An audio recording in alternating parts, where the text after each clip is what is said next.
ভালোবাসা আসলে কি বলুন তো? ভালোবাসা হলো একে অপরের সাথে সময়ের বিনিময়। আপনাকে দেখতে হবে কে আপনাকে সময় দিচ্ছে আর কে দিচ্ছে না। আপনার জন্য যার সময় নেই তার কাছে আপনি তো শূন্য। তার জন্য যদি নিজের হৃৎপিণ্ডটা কেটে দিয়েও দেন, তবুও তার মনের দরজা পর্যন্ত পৌঁছতে পারবেন না। আসলে মানুষ যখন কাউকে ভালোবাসে, সে তখন এক নতুন অঙ্ক শেখে, যে অঙ্কটার নাম সময়ের অঙ্ক।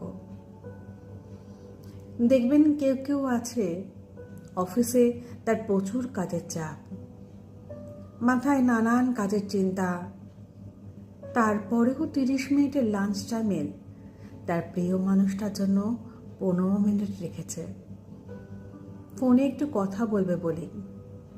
এমন কেউ কেউ আছে যে রাস্তাটা 5 মিনিট তার গন্তব্যে পৌঁছে যেতে পারত, সেটা ঘোর পথে 15 মিনিট হাঁটতে থাকবে দূরে থাকা তার কাছের মানুষটাকে একটু বেশি সময় দিয়ে কথা বলবে বলে।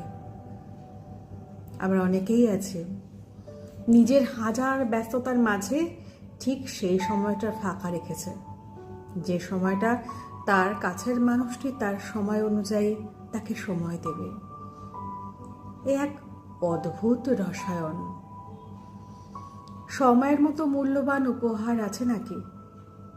কে কত দামের উপহার দিল, কে কত বড় রেস্টুরেন্টে নিয়ে গিয়ে খাওয়ালো, ঘুরতে নিয়ে গিয়ে কে কত দামি হোটেল বুক করলো, তার থেকেও বড় কথা কে আপনাকে তার ব্যস্ত জীবনের মূল্যবান সময় থেকে সময় উপহার দিল।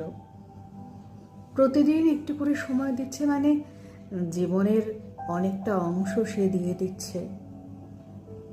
আর তাতেই চেনা হয়ে যায় কে আপনার কাছের মানুষ, কে আপনার মনের মানুষ, কে আপনার আসল বন্ধু। প্রতিটা মানুষ নিজের জীবনে যে যার মতো করে ব্যস্ত। তার ব্যস্ত সময়ের ডায়েরির পাতায় যদি আপনার নামটা থেকে থাকে, আপনি অবশ্যই লাকি। তা না হলে তো পুরোটাই ফাঁকি।